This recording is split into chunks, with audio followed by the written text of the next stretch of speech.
Eden Village, Aaron McLaughlin here.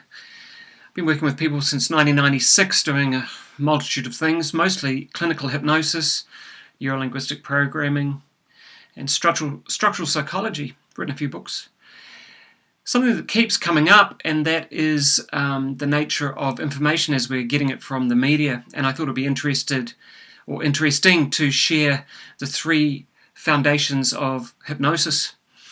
The reason for sharing them is when you understand how hypnosis works in the media, then you can deconstruct it and be less influenced by it. And I'm talking about all media. I'm even talking about the media that we watch every day because we want to know more, and how that is also under the same umbrella.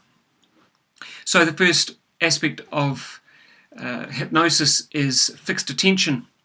A really good example of that is the television, watching TV, sitting with our attention fixed in one place. That's why in the old, what would you call it, in the old movies and stuff, they get you a little kind of like something in, a watch, a fob watch, sort of move it in front of your face and go, just watch the watch. Well, what they're actually getting you to do is fix your attention. When you fix your attention on something, everything else on the periphery disappears.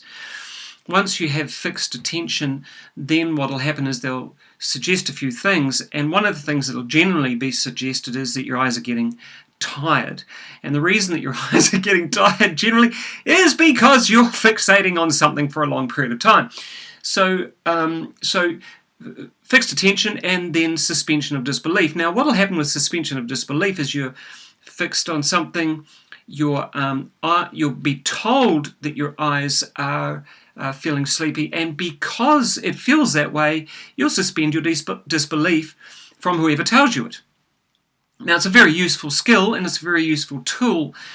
So everything that follows that becomes a third part, which is repetition. So if you're watching TV, the classic one is watching TV1 News, for example. You're watching TV1 News and you're got fixed attention. So you fix your attention on the one spot, everything else starts to go. You know how sometimes people could have been talking to you, asking you a question while you're watching TV, and you can't answer the question because you haven't heard them. Fixed attention. Suspension of disbelief with the news, with Radio New Zealand, with whatever it is. These are iconic, epic entities who we are told since the moment we're born only tell the truth. And when you watch them and look at them, they're very serious. They've got the square jaw, they've got the unmoving hair. Everything about them says, trust me and do it now. And they speak eloquently, they speak with absolute assurance, and so we suspend disbelief. Now, the interesting thing is when you go and see King Kong, or you go and see any of the modern movies with, which are basically CGI genius, for 3.5 hours of craziness, you suspend disbelief. You know it's on a green screen. You know most of it's crazy. You know that the actors are actually having a conversation with a tennis ball on the end of a stick. But fundamentally, you suspend all that disbelief because you've got your fixed attention and they're telling you a story and it's just an amazing story and you're just going along with it. No difference from the media, really no difference from your average news story. Third part is repetition. Repeat a consistent idea. And what we notice in the media, all media at the moment, and even the alternative media, is that every aspect of media is talking about COVID. Every aspect of media is, my wife's just smiled at me through the window, she's gardening. Every aspect of the media is talking to us about COVID, and it's COVID as a conspiracy theory, which is nothing more or less than asking more questions than the mainstream media, or it's the mainstream media telling us, we're all going to die if we don't get a vaccine. By the way, it's not a vaccine because you can only make a vaccine if you isolate the virus, which they can't do because apparently it mutates, but it doesn't exist in the frame of a vaccine. So it's a software program.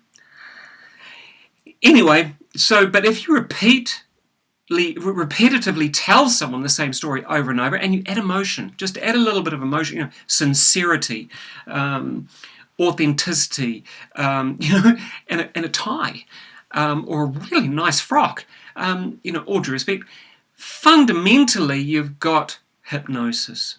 Now, this is called waking hypnosis. People can be highly suggestible over time, not because they necessarily want to be. It's more that they are ingrained into susceptibility by constantly being told and growing up. I remember growing up with, what was her name? I should have thought about this before the video. But she was just the absolute epiphany of the trustworthy person, almost like your great aunt or kind of mother type figure. And Judy Bailey. And so Judy Bailey, when she left, there were tears all over New Zealand. There were, Women's Weekly couldn't stop talking about her and all that sort of stuff. And fundamentally, though, you suspended all disbelief. It was like talking to Nana. It was like Nana put you on a knee and started telling you the little story that she's told you 100 times, and every time you hear it, you just believe it more. When we suspend disbelief, we also stop questioning. That's the fundamental thing. And this can be very useful in a clinical setting, especially in hypnosis or in any therapy.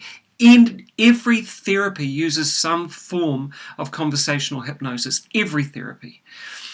If just sitting down with a practitioner puts you into a hierarchical state, which means that you're in a trance. You're in an everyday trance. Look it up. Look at Milton Erickson, Everyday Trance States. Really fascinating stuff. So fundamentally, fixed attention. Looking at a screen just like this. Suspension of disbelief. Well, he's on YouTube. He must be. And look at all the wonderful CGI behind him. There's TV screens, and he's got a gravelly voice. And look at the mic. I mean, he spent $1 million on this, and he's selling these amazing products, for health and well-being. And repetition. So you just keep repeating the same stuff with the same tonality, with the same, just keep repeating the same stuff, basically. So the really important thing about this, sorry to go on, is when we know the structure of hypnosis, we can then know when hypnosis or the nature of hypnotic language, i.e. fixed attention, suspension of disbelief, and repetition are being used. And when they're being used, we can then say, well, okay, I can see this is what's going on. Nah, not having it. Aaron McLaughlin might make a few more videos about this sort of thing. If you're interested, leave a note, leave a message, flick me a line through Freedom Village. It'd be great to hear from you. Thanks very much.